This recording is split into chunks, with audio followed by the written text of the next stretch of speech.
ಲೋಕಸಭಾ ಚುನಾವಣೆಯಲ್ಲಿ ಮತಗಳ್ಳತನ ಆಗಿದೆ ಅನ್ನುವಂತ ಆರೋಪವನ್ನ ಇಟ್ಕೊಂಡು ರಾಹುಲ್ ಗಾಂಧಿಯವರು ಬೆಂಗಳೂರಿಗೆ ಆಗಮಿಸ್ತಾ ಇದ್ದಾರೆ. ಬೆಂಗಳೂರಿನ ಚುನಾವಣಾ ಆಯೋಗಕ್ಕೆ ಹೋಗಿ ದೂರನ್ನ ಕೊಡಬೇಕು ಅಂತ ರಾಹುಲ್ ಗಾಂಧಿಯವರು ಬೆಂಗಳೂರಿನಲ್ಲಿ ಬೃಹತ್ತಾದ ಪ್ರತಿಭಟನೆ ಮಾಡಬೇಕು ಅಂತ ಬರ್ತಿದ್ದಾರೆ. ಚುನಾವಣಾ ಆಯೋಗದ ವಿರುದ್ಧ ಕಾಂಗ್ರೆಸ್ ಸಮರ ಇದು. ಇನ್ನೇನು ಕೆಲವೇ ಕ್ಷಣಗಳಲ್ಲಿ ರಾಹುಲ್ ಗಾಂಧಿಯವರು ಬೆಂಗಳೂರಿಗೆ ಆಗಮಿಸ್ತಾರೆ, ಪ್ರತಿಭಟನೆಯಲ್ಲಿ ಭಾಗಿಯಾಗ್ತಾರೆ. ನಮ್ಮ ಮತ ನಮ್ಮ ಹಕ್ಕು ನಮ್ಮ ಹೋರಾಟ ಎಂಬ ಶೀರ್ಷಿಕೆ ಅಡಿಯಲ್ಲಿ ಪ್ರತಿಭಟನೆಯನ್ನ ಹಮ್ಮಿಕೊಂಡಿದ್ದಾರೆ. ಫ್ರೀಡಂ ಪಾರ್ಕ್ನಲ್ಲಿ ನಡೆಯುವಂತಹ ಬೃಹತ್ ಪ್ರತಿಭಟನೆ ಇದು. ರಾಹುಲ್ ಗಾಂಧಿ ಅವರು ಏನೇ ಪ್ರತಿಭಟನೆ ಹೋರಾಟ ಮಾಡಿದ್ರೂ ಕೂಡ ಅದು ಕರ್ನಾಟಕದಿಂದಾನೇ ಶುರುವಾಗುತ್ತೆ. ಸದ್ಯ ಈ ಮತಗಳ್ಳತನ ಆರೋಪವೂ ಕೂಡ ಕರ್ನಾಟಕದಲ್ಲೂ ಕೇಳಿಬಂದಿದೆ. ಲೋಕಸಭಾ ಚುನಾವಣೆ ಸಂದರ್ಭದಲ್ಲಿ ನಾವು 19 ಕ್ಷೇತ್ರಗಳನ್ನ ಗೆಲ್ಲಬೇಕಾಗಿತ್ತು, 16 ಕ್ಷೇತ್ರಗಳನ್ನ ಗೆಲ್ಲಬೇಕಾಗಿತ್ತು. ಆದರೆ ಗೆದ್ದಿದ್ದು ಬರೀ 9 ಕ್ಷೇತ್ರಗಳು. ಹೇಗಿದೆಲ್ಲವೂ ಸಾಧ್ಯ? ಇಲ್ಲಿ 1 ಲಕ್ಷ ಮತಗಳ್ಳತನ ಆಗಿದೆ ಅನ್ನೋದು ರಾಹುಲ್ ಗಾಂಧಿಯವರ ಆರೋಪ.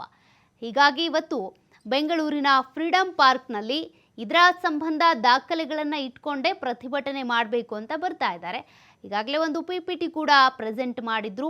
ಮಹದೇವಪುರ ಕ್ಷೇತ್ರದಲ್ಲಿ ಆಗಿರುವಂಥ ಮತಗಳ್ಳತನಕ್ಕೆ ಸಂಬಂಧಪಟ್ಟಂತೆ ಡೇಟಾ ರಿಲೀಸ್ ಮಾಡಿದ್ರು ರಾಹುಲ್ ಗಾಂಧಿ. ಇವತ್ತು ಫ್ರೀಡಂ ಪಾರ್ಕ್ನಲ್ಲಿ 2 ಗಂಟೆಗಳ ಕಾಲ ಪ್ರತಿಭಟನೆಯಲ್ಲಿ ಭಾಗಿಯಾಗಿ ತದನಂತರ ಅಲ್ಲಿಂದ ಚುನಾವಣಾ ಆಯೋಗಕ್ಕೆ ಕಾಲ್ನಡಿಗೆ ಮೂಲಕನೇ ಹೋಗಿ ದೂರನ್ನ ಸಲ್ಲಿಕೆ ಮಾಡಲಿದ್ದಾರೆ. ಇಲ್ಲಿ ಮಹದೇವಪುರ ಕ್ಷೇತ್ರದಲ್ಲಿ 1 ಲಕ್ಷಕ್ಕೂ ಹೆಚ್ಚು ಮತಗಳ್ಳತನ ಆಗಿದೆ. ಪ್ರಜಾಪ್ರಭುತ್ವಕ್ಕೆ ಧಕ್ಕೆ ತರುವಂತ ಕೆಲಸ ಕರ್ನಾಟಕ ಲೋಕಸಭಾ ಚುನಾವಣೆಯ ಸಂದರ್ಭದಲ್ಲೂ ಕೂಡ ಆಗಿದೆ. ಹಾಗಾಗಿ ಇದರ ಸಂಬಂಧ ನೀವು ದೂರನ್ನ ದಾಖಲು ಮಾಡಿಕೊಳ್ಬೇಕು, ಕ್ರಮವನ್ನು ತೆಗೆದುಕೊಳ್ಳಲೇಬೇಕು ಅಂತ ರಾಹುಲ್ ಗಾಂಧಿ ಅವರು ಇವತ್ತು ಆಗ್ರಹಿಸಲಿದ್ದಾರೆ. ಇವತ್ತಿನ ಪ್ರತಿಭಟನೆಯಲ್ಲಿ ಭಾಗಿಯಾಗೋದಕ್ಕೆ ಅಂತ ರಾಹುಲ್ ಗಾಂಧಿ ಅವರು ಇನ್ನೇನು ಕೆಲವೇ ಕ್ಷಣಗಳಲ್ಲಿ ಬಂದು ಜಾಯಿನ್ ಆಗ್ತಾರೆ. ಬೆಂಗಳೂರಿನಲ್ಲಿ ನಡೆಯುವಂಥ ಬೃಹತ್ ಪ್ರತಿಭಟನೆ ಇದು. ವೋಟರ್ ಲಿಸ್ಟನ್ನು ಹಿಡಿದು ರಾಹುಲ್ ಗಾಂಧಿ ಅವರು ಪ್ರೆಸೆಂಟೇಷನ್ ಕೊಟ್ಟಿದ್ರು. ನೋಡಿ, ಮಹದೇವಪುರದಲ್ಲಿ ಎಲ್ಲೆಲ್ಲಿ ಎಷ್ಟೆಷ್ಟು ಮತಗಳ್ಳತನ ಆಗಿದೆ, ಯಾರ ಹೆಸರಲ್ಲಿ ಫೇಕ್ ID ಕಾರ್ಡ್ಗಳಿದ್ವು ಅಂತ. ಅದರಲ್ಲಿ ಸುಮಾರು ಒಂದು 300 ಜನ ವೋಟರ್ಸ್ ಆಗ್ತಾರೆ, ಬೋಗಸ್ ಇದು. ಬಟ್ ಇದರಲ್ಲಿ ನಮ್ಮದು ಲೋಪ ಇದೆ, ಇಲ್ಲ ಅಂತ ನಾನು ಹೇಳೋದಿಲ್ಲ. ಪಾರ್ಲಿಮೆಂಟ್ ಎಲೆಕ್ಷನ್ನಲ್ಲಿ ನಮ್ಮದೇ ಸರ್ಕಾರ ಇದ್ದಿದ್ದು. ಆ ಸಂಬಂಧದಲ್ಲಿ ಅಧಿಕಾರಿಗಳು ಯಾರು ಲೋಪ ಮಾಡಿದ್ದಾರೆ ಅದನ್ನು ನಾವು ಅವ್ರ ಮೇಲೆ ಕ್ರಮ ತಗೋಬೇಕಾಗಿತ್ತು. ಅದನ್ನು ಇವಾಗ ನಾವು ಹೇಳೋದನ್ನು ನಾವು ಮುಂಚೆ ಹೇಳಿದರೆ ಇನ್ನೂ ಭಾಳ ಅನುಕೂಲ ಇರ್ತಾ ಇತ್ತು. ನಮ್ಮಲ್ಲೂ ಲೋಪ ಆಗಿದೆ. ಆದರೆ ಇದನ್ನು ಇಡೀ ದೇಶದಲ್ಲಿ ಈ ರೀತಿಯ ಒಂದು ಮೋಸದ ಕೃತ್ಯದ ವತಿಯಿಂದ ಮತದಾರರುಗಳನ್ನು ಸೇರ್ಪಡೆ ಮಾಡಿಸೋದು, ಅವ್ರಿಗೆ ಬರುವಂಥ ಮತಗಳನ್ನು ಮತ್ತು ಅವರ ವಿರೋಧಿ ಮತಗಳನ್ನು ತೆಗೆದುಹಾಕ್ತಕ್ಕಂಥ ಇದೆಯಲ್ಲ, ಇದು ಪ್ರಜಾಪ್ರಭುತ್ವಕ್ಕೆ ಮಾರಕವಾದಂತಹ ಕೃತ್ಯ ಅಂತೇಳಿ ನಾವೆಲ್ಲ ಖಂಡನೆ ಮಾಡಬೇಕು. ಇದಕ್ಕೆ ಜನರನ್ನು ಜಾಗೃತಿಗೊಳಿಸ್ತಕ್ಕಂಥದ್ದಕ್ಕೂ ಕೂಡ ಮುಂದಿನ ಯಾವುದೇ ಚುನಾವಣೆಗಳಲ್ಲಿ ನಿಮ್ಮ ಮತದಾರರ ಪಟ್ಟಿನಲ್ಲಿ ನಿಮ್ಮ ಹೆಸರು ಇದೆಯಾ ಇಲ್ವಾ, ಇಲ್ಲದೇ ಇದೆ ಯಾವ ಕಾರಣಕ್ಕೆ ಅದನ್ನು ತೆಗೆದುಹಾಕಿದ್ದಾರೆ, ಮತ್ತು ಯಾವುದಾದ್ರು ಹೊಸದಾಗಿ ನಮ್ಮ ಮನೆ ಪಕ್ಕದಲ್ಲೇ ಸೇರ್ಕೊಂಡ್ಬಿಟ್ಟಿದ್ರೆ ನಾವು ಅದನ್ನು ಕೂಡ ಸರಿಯಾಗಿ ನಾವು ಸಂಬಂಧಪಟ್ಟಂಥ ಅಧಿಕಾರಿಗಳಿಗೆ ತಿಳಿಸಿ ಈ ರೀತಿಯ ಒಂದು ಜನರಲ್ಲಿ ಜಾಗೃತಿಯನ್ನು ಗೊಳಿಸಲಿಕ್ಕೆ ಸಾಧ್ಯ. ಈಗ ಮಹದೇವಪುರದಲ್ಲಿ ಒಂದು ಸಣ್ಣ ಕೋಣೆ, ಅದರಲ್ಲಿ ಸುಮಾರು ಒಂದು 300 ಜನ ವೋಟರ್ಸ್ ಆಗ್ತಾರೆ, ಬೋಗಸ್ ಇದು.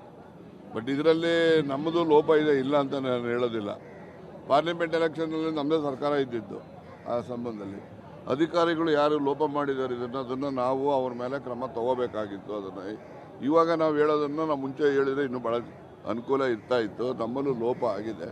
ಆದರೆ ಇದನ್ನು ಇಡೀ ದೇಶದಲ್ಲಿ ಈ ರೀತಿಯ ಒಂದು ಮೋಸದ ಕೃತ್ಯದ ವತಿಯಿಂದ ಮತದಾರರುಗಳನ್ನು ಸೇರ್ಪಡೆ ಮಾಡಿಸೋದು, ಅವ್ರಿಗೆ ಬರುವಂಥ ಮತಗಳನ್ನು ಮತ್ತು ಅವರ ವಿರೋಧಿ ಮತಗಳನ್ನು ತೆಗೆದುಹಾಕ್ತಕ್ಕಂಥ ಇದೆಯಲ್ಲ, ಇದು ಪ್ರಜಾಪ್ರಭುತ್ವಕ್ಕೆ ಮಾರಕವಾದಂತಹ ಕೃತ್ಯ ಅಂತೇಳಿ ನಾವೆಲ್ಲ ಖಂಡನೆ ಮಾಡಬೇಕು. ಇದಕ್ಕೆ ಜನರನ್ನು ಜಾಗೃತಿಗೊಳಿಸ್ತಕ್ಕಂಥದ್ದಕ್ಕೂ ಕೂಡ ಮುಂದಿನ ಯಾವುದೇ ಚುನಾವಣೆಗಳಲ್ಲಿ ನಿಮ್ಮ ಮತದಾರರ ಪಟ್ಟಿನಲ್ಲಿ ನಿಮ್ಮ ಹೆಸರು ಇದೆಯಾ ಇಲ್ವಾ, ಇಲ್ಲದೇ ಇದೆ ಯಾವ ಕಾರಣಕ್ಕೆ ಅದನ್ನು ತೆಗೆದುಹಾಕಿದ್ದಾರೆ, ಮತ್ತು ಯಾವುದಾದ್ರು ಹೊಸದಾಗಿ ನಮ್ಮ ಮನೆ ಪಕ್ಕದಲ್ಲೇ ಸೇರ್ಕೊಂಡ್ಬಿಟ್ಟಿದ್ರೆ ನಾವು ಅದನ್ನು ಕೂಡ ಸರಿಯಾಗಿ ನಾವು ಸಂಬಂಧಪಟ್ಟಂಥ ಅಧಿಕಾರಿಗಳಿಗೆ ತಿಳಿಸಿ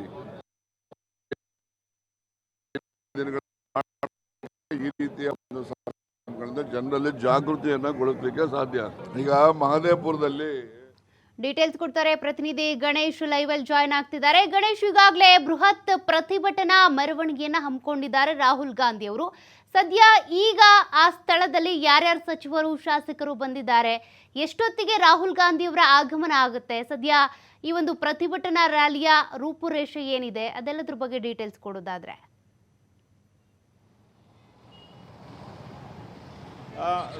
ಮುಖ್ಯವಾಗಿ ಇನ್ನು ಕೆಲವೇ ಹೊತ್ತಿನಲ್ಲಿ ಕಾಂಗ್ರೆಸ್ ವರಿಷ್ಠರಂತ ರಾಹುಲ್ ಗಾಂಧಿ ಅವರ ನೇತೃತ್ವದಲ್ಲಿ ಒಂದು ಪ್ರತಿಭಟನಾ ಸಮಾವೇಶ ಇರುವಂಥದ್ದು. ಕೆಲವು ವಿಧಾನಸಭಾ ಕ್ಷೇತ್ರ ಅಂದರೆ ಯಶವಂತಪುರ ಹಾಗೇನೆ ಮಹದೇವಪುರ, ಈಗ ಬೇರೆ ಬೇರೆ ಒಂದು ವಿಧಾನಸಭಾ ಕ್ಷೇತ್ರದಲ್ಲಿ ಮತಗಳ್ಳತನ ಆಗಿದೆ, 40,000ಕ್ಕೂ ನಕಲಿ ವೋಟರ್ಸ್ ಇದ್ದಾರೆ ಅನ್ನುವಂತಹ ಆರೋಪವನ್ನು ನಿನ್ನೆ ರಾಹುಲ್ ಗಾಂಧಿ ಅವರು ಮಾಡಿದರು. ಆ ಹಿನ್ನೆಲೆಯಲ್ಲಿ ಇವತ್ತು ರಾಜ್ಯ ಕಾಂಗ್ರೆಸ್ನಿಂದ ಒಂದು ಬೃಹತ್ ಪ್ರತಿಭಟನಾ ಸಮಾವೇಶ ಫ್ರೀಡಂ ಪಾರ್ಕ್ನಲ್ಲಿ ನಡೀತಾ ಇರುವಂಥದ್ದು.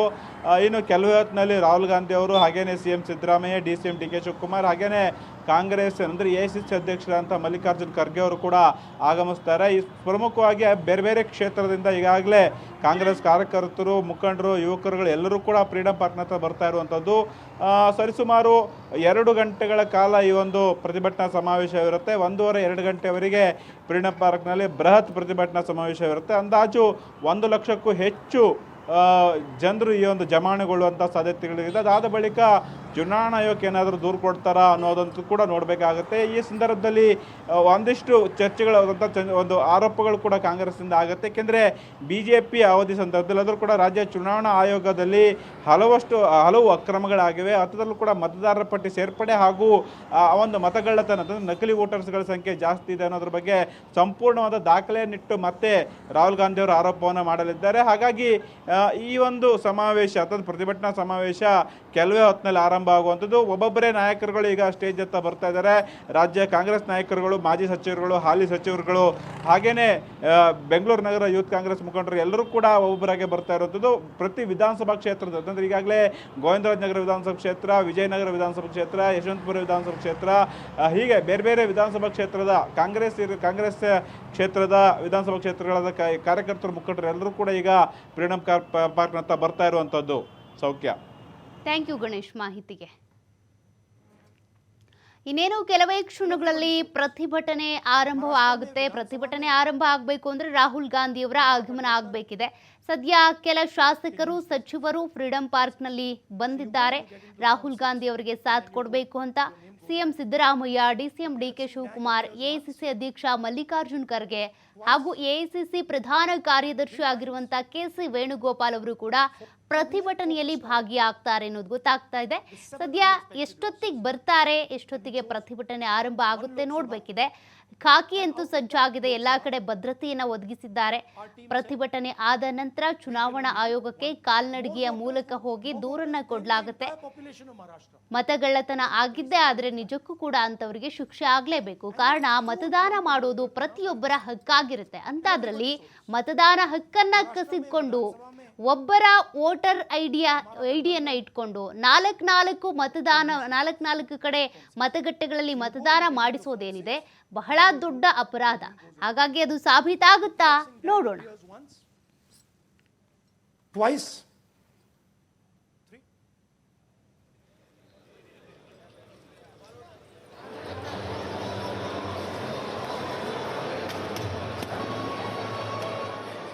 ಸ್ವತಂತ್ರ ಭಾರತದಲ್ಲಿ ಹಿಂದೆಂದೂ ಕೂಡ ಕೇಳಿರದೇ ಇರತಕ್ಕಂಥ ಕಂಡಿರತಕ್ಕಂಥ ರೀತಿಯಲ್ಲಿ ಒಂದು ಸಂವಿಧಾನಬದ್ಧವಾಗಿರ್ತಕ್ಕಂಥ ಒಂದು ಸಂಸ್ಥೆ ರಾಜಕೀಯ ಶಕ್ತಿಗಳ ಜೊತೆ ಸೇರಿ ಯಾವ ರೀತಿಯಾಗಿ ಪ್ರಜಾಪ್ರಭುತ್ವವನ್ನು, ಅಸ್ತಿತ್ವವನ್ನು ಅಳಗಾಡಿಸ್ತಕ್ಕಂಥ ಕೆಲಸವನ್ನು ಮಾಡಿದೆ ಅಂತಕ್ಕಂಥದ್ದನ್ನು ಅರ್ಥ ಮಾಡಿಕೊಂಡು ಇವತ್ತು ರಾಹುಲ್ ಗಾಂಧಿರವರ ನೇತೃತ್ವದಲ್ಲಿ ಒಂದು ಪ್ರತಿಭಟನೆಯನ್ನು ಮಾಡುವಂಥ ಕೆಲಸವನ್ನು ಮಾಡ್ತಾ ಇರ್ತಕ್ಕಂಥದ್ದು ಬೆಂಗಳೂರಿನಲ್ಲಿ ಆಗಿರ್ತಕ್ಕಂಥದ್ದು.